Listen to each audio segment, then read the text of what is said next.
Hey guys, Ash Lane here today, breaking down some of the trends behind the new base schemes and designs out there in the game. This episode might be the first, actually, where I cover Town Hall 9, 10, and 11 bases, all in one relatively short episode. So you can see we had a nice winning streak in Red Elite, about 11 wins in a row, and then we ran into these guys. So a Chinese clan, not sure the name, but they had a lot of scouting attacks, a lot of 3-stars. They 3-star 22 of our 25 bases. So they definitely knew what they were doing, one could say, on offense, but also, defensively, we noticed their bases were a little bit different. And a clan that 3-stars with this frequency, maybe they know what they're doing defensively too. So that's what I wanted to bring you. They have some cool Town Hall 9 dead zone bases. Look at our bases. They're more traditional anti-3 designs here. PR is actually one of the more modern bases, but you can see, like, if we go to White Walker here and then down, you'll see that they're more, you know, it's a traditional Dragonflower base where there's walls, pretty much the same size compartments all throughout the entire base. You can see White Walker is similar, and but you can see their designs are set up differently. At Town Hall 9, they have dead zone bases, which we'll get to. At Town Hall 10 and 11, what they do is they have generally 3 big compartments in the center, and then all smaller compartments around the edges. That makes it really tricky to funnel these queen walks into mass witch attacks.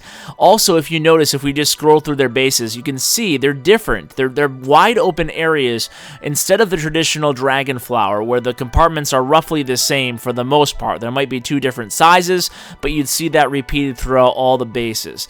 These are more, like I said, a larger area in the center, and that prevents against queen walks and against, it's harder to funnel your witches through the base.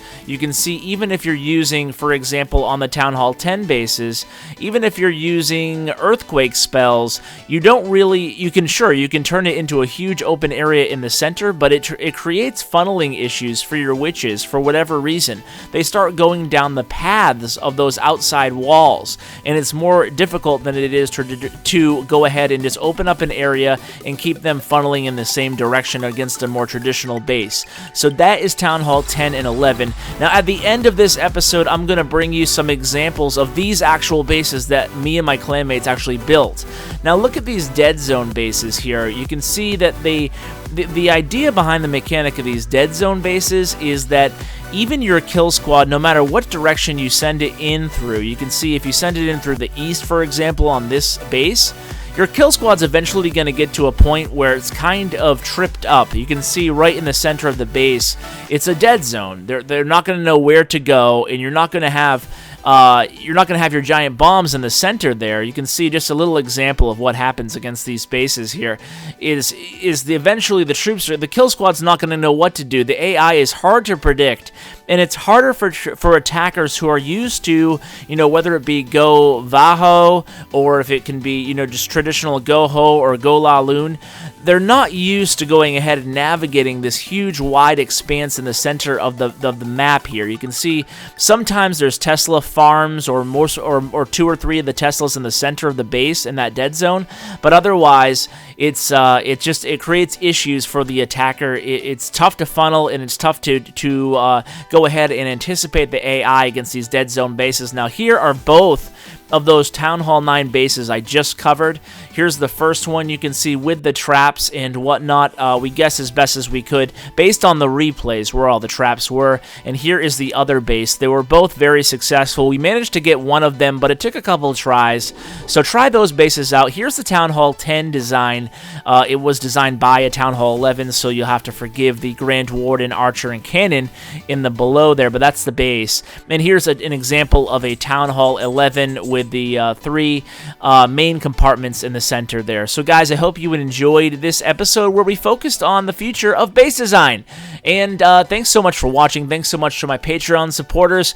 Certainly couldn't do these many videos a day without you guys. So as always, just wanted to say thank you and take care. play for cash. We just play for the glory and the clash of the ash. Hey guys, before I let you go, be sure to subscribe and check out my other channel. It is 3-Star Vault Clash of Clans, an aggregation of 3-star attacks sorted by Town Hall level and strategy. Thanks for watching, and as always, take care, guys.